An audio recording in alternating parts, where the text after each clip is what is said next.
കണ്ട എന്നാ അഭിപ്രായം? അല്ല അലമാരക്കകത്ത് കഷ്ടപ്പെട്ട് കയറിയ ഒരു അവാർഡ് മസ്റ്റ് ആയിട്ട് തരണം. അലമാരക്കകത്ത് കയറി ഇരുന്നേനാ അവാർഡ്, അല്ലാതെ ആ വേഷം ചെയ്തേനല്ല. ആ വേഷം ചേച്ചിയില്ലാതെ വേറെ ആർക്കാ മലയാള സിനിമ ചെയ്യാൻ പറ്റില്ല? അത് ഒരാളെ ഓപ്ഷൻ പറയൂ, ആരാ ഉള്ളേ? ആളില്ല. അല്ല, അങ്ങനെ വെടിവെക്കാൻ പറ്റുന്ന വേറെ ആരെങ്കിലും ഉണ്ടോ ധ്യാനം? അതും അലമാര തുറന്നിട്ട്. അല്ല, ആ നമ്മൾ ഒരിക്കലും പ്രതീക്ഷിക്കാത്ത ഒരു സ്ഥലത്ത്, ബാക്കി എല്ലാ വെടിയും ഓക്കെ നമ്മൾ പ്രതീക്ഷിച്ചിരുന്നു ആ വെടിയൊക്കെ, പക്ഷെ ഈ വെടി ഒരിക്കലും പ്രതീക്ഷിക്കാത്ത വെടിയാണ്. എന്താ നീ പറയുന്നത്? അല്ല, ആ വെടിവെക്കൽ നമ്മൾ പ്രതീക്ഷിക്കാത്ത സർപ്രൈസ് ആയിരുന്നില്ലേ, ഞെട്ടിച്ചില്ലേ?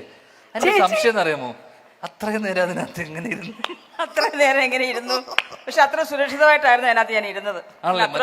ലാലേട്ടൻ നരസിംഹത്തിനകത്ത് വെള്ളത്തിന് ഒളിച്ചിരിക്കുന്ന പോലെ അല്ല, പക്ഷെ അത് കറക്റ്റായിട്ട് അവർ കയറ്റി ഇരുത്തി സ്റ്റെപ്പൊക്കെ ഇട്ട് അതിനകത്ത് അലമാരക്കകത്ത് കയറി. അതിനകത്തുള്ള ഇടയുണ്ടായിരുന്നു, പക്ഷെ അവരത് ഇരുന്നതിന് ശേഷം എല്ലാം ഫില്ല് ചെയ്ത. പക്ഷേ ചേച്ചി പറഞ്ഞു ആദ്യമായിട്ടാണ് ചേച്ചി തോക്ക് കൈകൊണ്ടോടുന്ന, ആദ്യമായിട്ടാണ് പറഞ്ഞേക്കുന്നത്.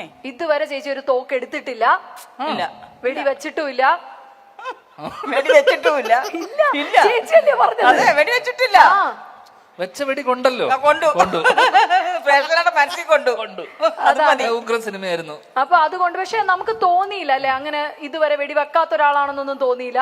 വി ഫെൽറ്റ് ലൈക്ക് ഒരുപാട് വെടി വെച്ച ആളാണെന്ന് തോന്നി. ഞാൻ നല്ല വെടിക്കാരിയെന്ന് പറയുന്നുണ്ട് അതിനകത്ത്. അല്ല, ഞാൻ പറയുന്നത് അങ്ങനെയല്ല. നമ്മള് ഈ ഗണ്ണൊക്കെ നമുക്ക് ചിലവർ പിടിക്കുന്ന കാണുമ്പോൾ അറിയാൻ പറ്റും. ആ style, the pattern, they are holding up the gun കാണുമ്പോൾ അറിയാൻ പറ്റും. പക്ഷെ ചേച്ചിക്ക് ഒരുപാട് വർഷങ്ങളായിട്ട് അതിങ്ങനെ യൂസ് ചെയ്ത് വരുന്ന ഒരു ഫീൽ ഉണ്ടായിരുന്നു എന്നാണ് വാട്ട് ഐ മെന്റ്. അത് പഠിച്ചതാ, അതിന്റെ എക്സ്പീരിയൻസ് ചെയ്യാൻ അവിടെ ആളുണ്ടായിരുന്നു. അവിടെ തോക്കെടുക്കാനും എടുക്കാനും. വലിയ തോക്കുണ്ടാവും, വലിയ തോക്കിന് ഭയങ്കര വെയിറ്റാ. പലമാരുടെ ആയതുകൊണ്ട് എന്റെ കയ്യിൽ ചെറിയ തോക്ക് വന്നേ. അല്ലെ വലിയ തോക്ക് ഞാൻ ആദ്യം പഠിച്ചേ. വലിയ തോക്കുമായിട്ടായിരുന്നെങ്കിൽ ആ എൻട്രി എങ്ങനെ ഉണ്ടാവും? ചേച്ചിക്ക് ആ വലിയ തോക്ക് ചേരുമായിരുന്നു ധ്യാനെ? പക്ഷെ അലമാരിക്കത്തൊന്നും വെടി വരും, ഇരിക്കാൻ പറ്റത്തില്ലല്ലോ. അതുകൊണ്ട് വെടിവെക്കുന്ന സീൻ ഉണ്ടെന്ന് അലമാരിയിൽ ഉണ്ടെന്ന് പറഞ്ഞപ്പോ എന്റെ വിചാരം അലമാരിയുടെ പുറകിൽ നിന്നിട്ട് തോക്കുമായിട്ട് വരുമെന്നുള്ള കഥ പറഞ്ഞപ്പോ ഞാൻ മനസ്സിൽ കണ്ടത്. കാരണം അതിനകത്ത് ഷാപുഷ്കർ എന്റെ അടുത്ത് അവിടെ ചെന്നപ്പോ കഥ പറഞ്ഞത് അങ്ങനെയായിരുന്നു. പക്ഷെ അലമാരിക്കകത്ത് ഉള്ളി കയറി ഇരുന്നിട്ടാന്നുള്ളത് പിന്നെ എന്റെ അടുത്ത് വരുന്ന ഉണ്ണിമായയാ. അങ്ങനെയാണ്. ഞാൻ എന്താ തോന്നുന്നത്, എന്തായാലും ചേച്ചിയുടെ വെടിവെപ്പ് നന്നായിട്ട് തന്നെ. വെടിവെപ്പിനപ്പുറം ആ സിനിമ ഗംഭീര സിനിമയായിരുന്നു.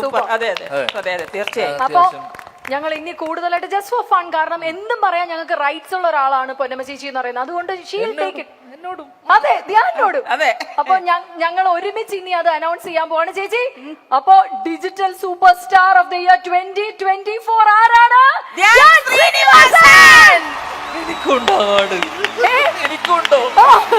ധ്യാനാണ് ഞങ്ങളുടെ digital super star of the year 2024. Ponnamma ചേച്ചിയാണ് അവാർഡ് നൽകുന്നത്.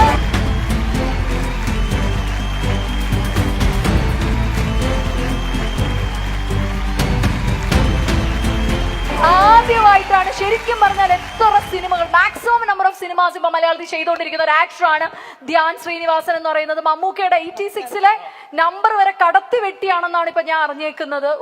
മമ്മൂക്കയുടെ 86-ലെ പടങ്ങളൊക്കെ ഓടിയിരുന്നു ചെറിയ രീതിയിലൊക്കെ. ആ രീതിയിൽ അവാർഡ് ശരിക്കും ഞാൻ ഗിന്നസിലാണ് ട്രൈ ചെയ്യുന്നത്. അപ്പൊ അല്ല സത്യമായിട്ടും ഞാൻ ഈ ഒരു അവാർഡ് പ്രതീക്ഷിച്ചില്ല കേട്ടോ. തുടർന്ന് അങ്ങോട്ട് അവാർഡുകളുടെ നേരെ ആവട്ടെ, അങ്ങനെയുള്ള നല്ല പടങ്ങളും വരട്ടെ, ചെയ്യട്ടെ. അതിൽ എല്ലാ കൊല്ലം ഡിജിറ്റൽ സ്റ്റാർ മതി എനിക്ക്. അല്ല, ബാക്കി ഇനിയും ധ്യാനോട് ചോദിക്കാനുണ്ട്. അതിന് മുമ്പായിട്ട് വളരെ പിവറ്റൽ ആയിട്ടുള്ള ഒരു അവാർഡ് കൂടി നമ്മൾ കൊടുക്കാൻ പോവാണ്. രാത്രി കൂളിംഗ് ക്ലാസ് വെച്ചിരിക്കുന്നത് എന്റെ സംശയം. സത്യം പറയട്ടെ, ഇതൊന്ന് വായിച്ചു നോക്കിയേ. അത് വായിക്കാൻ പോലും ഞങ്ങൾക്കറിയില്ല. ഇത് ഡോൾസ് ആൻഡ് ഗബാന എന്ന് പറയുന്ന ഒരു ബ്രാൻഡാണ്. ഞാൻ കഴിഞ്ഞ വർഷം അമേരിക്കയിൽ പോയപ്പോ എടുത്തതാണ്. രണ്ട് കാര്യങ്ങൾ കമ്മ്യൂണിക്കേറ്റ് ആയി. ഒന്ന്, അവൾ അമേരിക്കയിൽ പോയിട്ടുണ്ടെന്നുള്ള കാര്യവും. ഇനി ഈ പ്രോഗ്രാമിൽ തന്നെ ഏറ്റവും ഇമ്പോർട്ടന്റ് ആയിട്ടുള്ള അവാർഡാണ് നമ്മൾ അനൗൺസ് ചെയ്യാൻ പോകുന്നത്. അത് എന്റെ അവാർഡായിരുന്നില്ലേ? ഇതിന്റെ മുകളിലൊരു അവാർഡുണ്ടോ? അങ്ങനെയല്ല, വീഡിയോ നമ്മൾ കണ്ടു കഴിഞ്ഞിട്ട് അത് ഞാൻ പറയുള്ളൂ. ഇപ്പൊ എന്നെ പറയാൻ അനുവദിക്കരുത് പ്ലീസ്. Okay, ready? എന്ത് വീഡിയോ അത്? എന്തുകൊണ്ടായിരിക്കും നമ്മുടെ ലാലേട്ടനെ നജീബായിട്ട് പരിഗണിക്കാതിരുന്നത് ബ്ലസ്സി സർ? ആവശ്യമില്ലാത്ത കാര്യം ചോദിക്കണ്ട.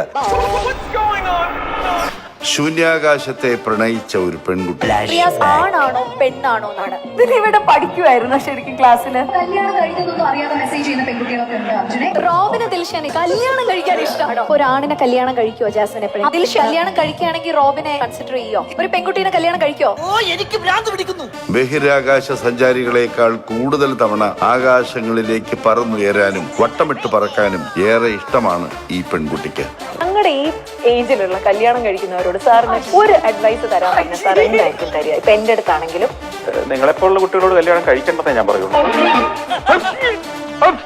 പ്രതിഭയാണ്, പ്രതിഭാസമാണ് എന്നിങ്ങനെയൊക്കെ വിശേഷിപ്പിക്കാൻ സാധിക്കില്ലെങ്കിലും കർമ്മമേഖലയിൽ മീര ചെയ്ത പ്രവർത്തനങ്ങൾ ഏറെ അഭിനന്ദനങ്ങൾ അർഹിക്കാത്തതും പ്രേക്ഷകരുടെ ഹൃദയം നിറഞ്ഞ കയ്യടിക്ക് വിധേയമാകാത്തതുമാണ്. സിവിൽ എഞ്ചിനീയറിംഗ് 4 വർഷം പഠിച്ച് സൈറ്റിലൊക്കെ നിന്ന് പണിയെടുത്ത ഒരാളാണ്.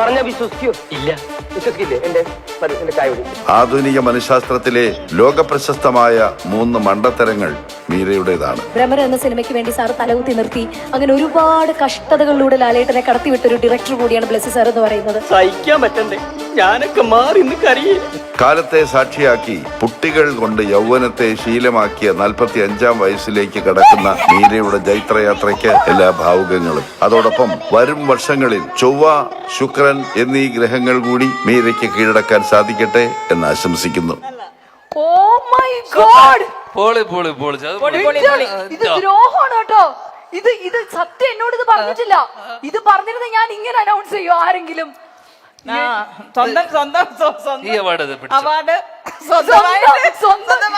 പറഞ്ഞില്ല കേട്ടോ. അതും നല്ല രീതിയിലൊന്നും അല്ല അവാർഡ്. എങ്ങാണ്ട് മോശം ചോദ്യം ചോദിച്ച് മാക്സിമം വെറുപ്പിക്കുന്നതിനാ.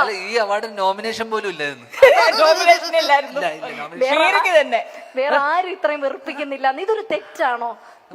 വെറുപ്പിക്കുന്നതിന്റെ അല്ല, ബഹിരാകാശ ഇതിനല്ലേ അവര് പറഞ്ഞു, വെറുപ്പിച്ചിട്ടില്ല. നീ എപ്പോഴാ വെറുപ്പിച്ച മീരെ? എനിക്ക് ശരിക്കും പറഞ്ഞാൽ ലാലേട്ടന്റെ ഫാൻസിന്റെ കയ്യിൽ നിന്നൊക്കെ പഞ്ഞിക്കിടൂന്ന് വരെ വീട്ടിൽ വന്ന് തല്ലൂന്ന് വരെ എനിക്ക് കിട്ടിയായിരുന്നു. അന്നത്തെ ആ ഇവന്റ് കഴിഞ്ഞിട്ട് ഞാൻ ലാലേട്ടനോട് എന്താ പരിഗണിക്കാതിരുന്നതെന്നൊക്കെ ചോദിച്ചത് ഞാൻ ഓർക്കുന്നില്ല ഇപ്പൊ ആ അവസരത്തിൽ. ഇതൊക്കെ വെറുതെ ഇട്ട് ഓർമ്മിപ്പിക്കുകയാണോ, കരയിപ്പിക്കാനായിട്ട്? പക്ഷെ എന്ത് പറഞ്ഞാലും അവാർഡ് സ്വീകരിക്കാം സാർ. ബഹിഷ്കരിക്കില്ലല്ലോ. ഇല്ല, ഒരിക്കലും ഇല്ല.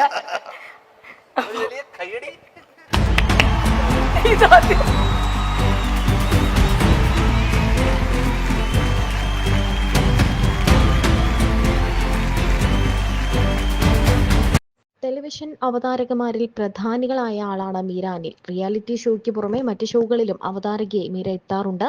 യൂട്യൂബ് ചാനലിലൂടെയും വിശേഷങ്ങൾ പങ്കുവയ്ക്കാറുണ്ട് മീര. മീരയുടെ വീഡിയോകളിലൂടെ ഭർത്താവ് വിഷ്ണു പ്രേക്ഷകർക്ക് പരിചിതനാണ്. മാട്രിമോണിയൽ സൈറ്റിലൂടെയാണ് ഇരുവരും കണ്ടുമുട്ടിയത്. നിരവധി ഇന്റർവ്യൂകളിലാണ് മീര നമുക്ക് മുന്നിലേക്ക് എത്തിയിട്ടുള്ളത്. വോഡഫോൺ കോമഡി സ്റ്റാർസിന്റെ അവതാരകയായിട്ടാണ് ആദ്യം നമുക്ക് മുന്നിലേക്ക് മീര എത്തുന്നത്. പിന്നീട് ഒരുപാട് നടന്മാരുടെയും നടിമാരുടെയും പ്രൊമോഷൻസിലും അങ്ങനെയെല്ലാം അവാർഡ് നൈറ്റുകളിലും തുടങ്ങിയ കാര്യങ്ങളിലെല്ലാം മീര അവതാരകയായി എത്തിയിട്ടുണ്ട്. മൈൽ സ്റ്റോൺ മേക്കേഴ്സുമായി ഒന്നിച്ചാണ് മീര ഏറ്റവും അധികം ഇന്റർവ്യൂകൾ ചെയ്തിട്ടുള്ളത് എന്ന് പറയാം. പോപ്പുലർ ഇന്റർവ്യൂവറും മീര തന്നെയാണ്. മൈൽ സ്റ്റോൺ മേക്കേഴ്സിന്റെ ഡിജിറ്റൽ സൂപ്പർ സ്റ്റാർസ് അവാർഡ് നൈറ്റിൽ മീര കൂളിംഗ് ഗ്ലാസ് വെച്ചാണ് വന്നത്. ആ ദിവസത്തെ മീരയുടെ ലുക്കിനെ വിമർശിച്ചുകൊണ്ടും പരിഹസിച്ചുകൊണ്ടും നിരവധി പേരാണ് രംഗത്തെത്തിയത്. എന്തിനാണ് ഈ രാത്രിയും കൂളിംഗ് ഗ്ലാസ് വെച്ച് വന്നിരിക്കുന്നതെന്ന് ധ്യാൻ മീരയോട് ചോദിച്ചിട്ടുണ്ട്. ഈ വീഡിയോ ആണ് ഇപ്പോൾ വൈറലായി മാറുന്നത്.